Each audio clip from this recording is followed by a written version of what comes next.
After kicking up a lot of dust, the pieces are done. I kind of put this on top just to give you an idea, but there is two pieces of this board. Together they make about 3/4 of an inch thickness. As you see, it's not fixed yet, so I will mount this on top of the metal and make it stick as low as it can, and then this piece, the top piece, will get fixed to the other one either by glue or probably by some other means. Ultimately, I want to make sure this granite is not sticking out, and that may require me to sand down this material a little bit to make it fit. And then we join these two pieces of granite, and that would complete the countertop. Then the rest is just placing the siding once it arrives. So we're gonna use this type of um, nail, screw, whatever you want to call it. I'm gonna punch a hole in here, but not all the way through, just enough to hide the head, and the rest with the drill. And it's gonna go down through the metal, and then when I screw it on, it will close up and grab to the metal underneath. So looking at this spot, this is where I have a solid sheet metal under that I can go in centrally, and so I think I'm gonna put my 1/2 inch indent here and then work the rest with the drill.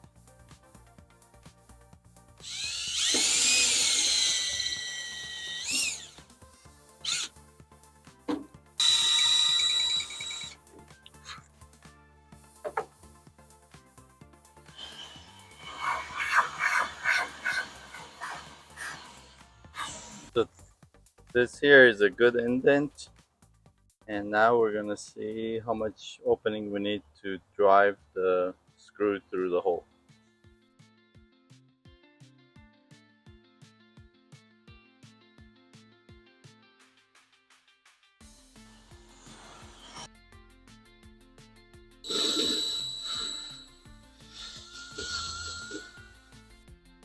Actually, it looks like the best way to sink this in was using the 5/8. So on the next one, I'll use the 5/8 and make the hole with the 5/16 drill bit, and that should make a cleaner opening than what I got here. But this is not bad. Once it goes in and the screw grabs, it will pull it down and it should clear that head. Okay, so I got the second hole made. I vacuumed underneath, make sure it's super clean.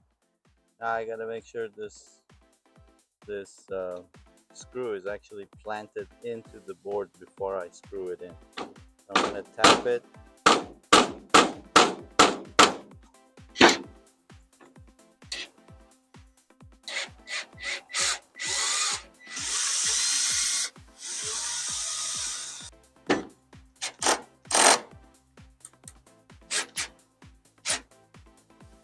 Okay, it's on. The whole purpose is to hold this down securely. If it was wood, I would just nail it in with a nail gun, but it's not wood. So after placing this piece yesterday, I noticed the surface was different on one side to the other. One side is rough like this is, and the back of it is smooth. So I need to see when I apply the glue which one holds better. So to that end, I'm gonna do a test with the epoxy. I have the smooth surface and the rough surface here.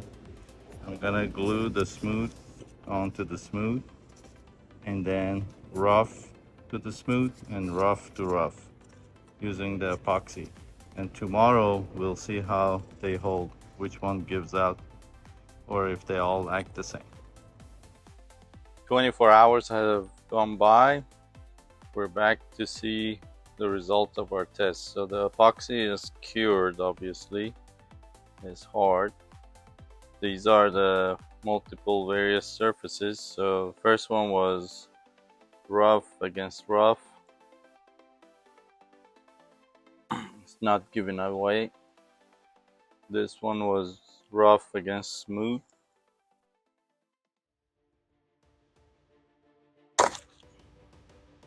The board broke, but this didn't give up. And smooth on top of smooth. So it looks like any combination works. So it doesn't really matter. It's holding on with dear life. So I think this is the best glue for the job.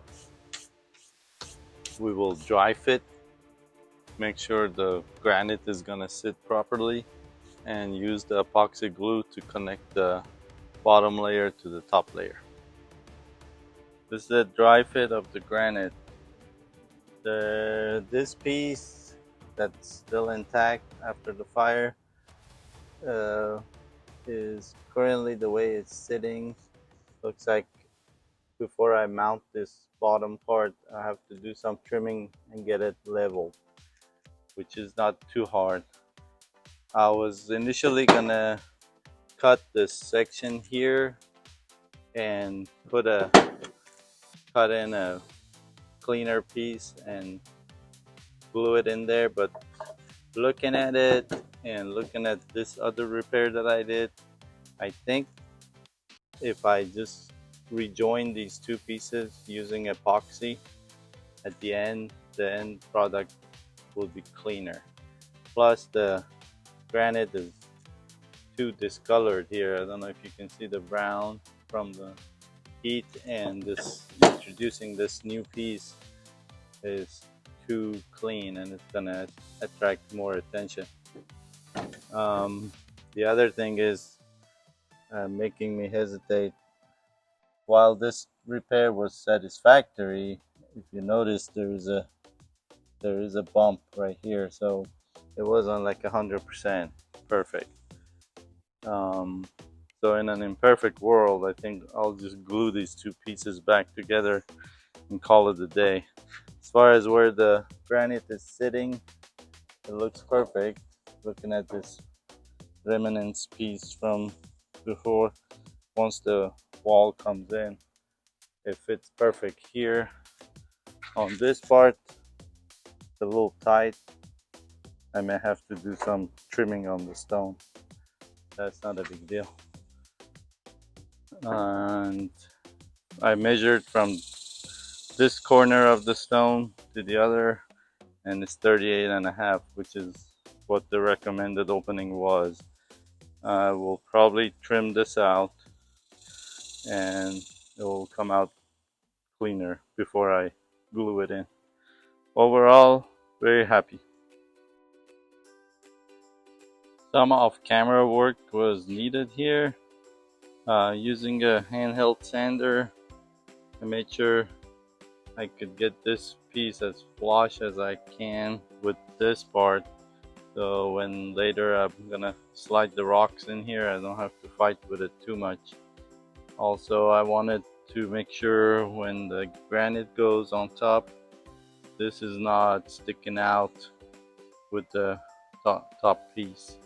Also, while we're at it, these are the type of holes I made. They're halfway drilled, so when the screw goes in, hopefully it will latch and expand and grab from below in the middle.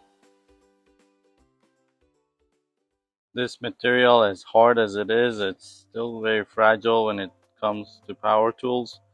So I made a little indent using the screw where I'm going to be doing the holes, and then I remove it and I drill the holes. When it comes to finishing the work, it's good to have a shop vac so your surfaces are clean. A little bit of debris can throw off the whole level. Holes are made, debris removed, the piece is clean. I vacuumed the underneath of it, and now we're gonna bolt it in, and it should be perfect the way we want it. For this part, I'm not gonna use the impact drill. I'm gonna use a regular drill with a clutch setting. I don't want it to power through and tear up the whole sheet. I just wanted to get it in there without messing it up.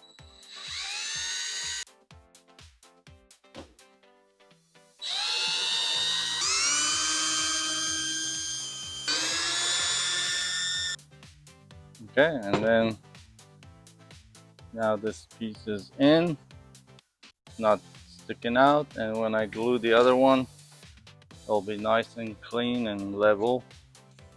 So we have to sand down this piece right here.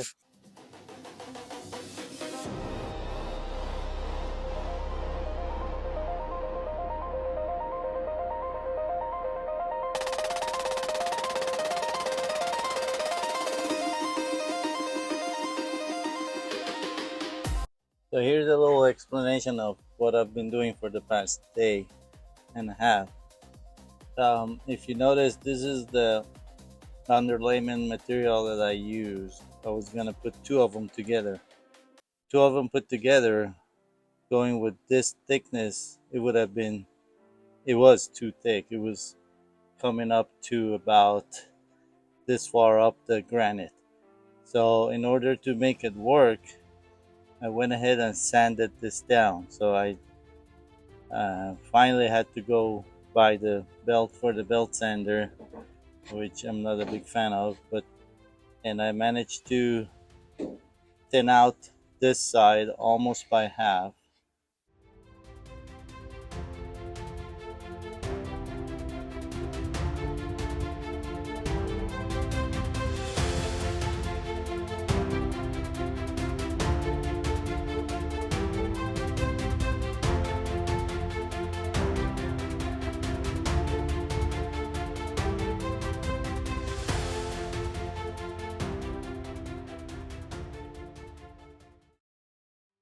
For the space under the grill, I've purchased a caulking material. It's heat resistant, and there was one that was rated higher. I think this is enough, and I'm gonna apply this into all the corners of the space underneath the grill.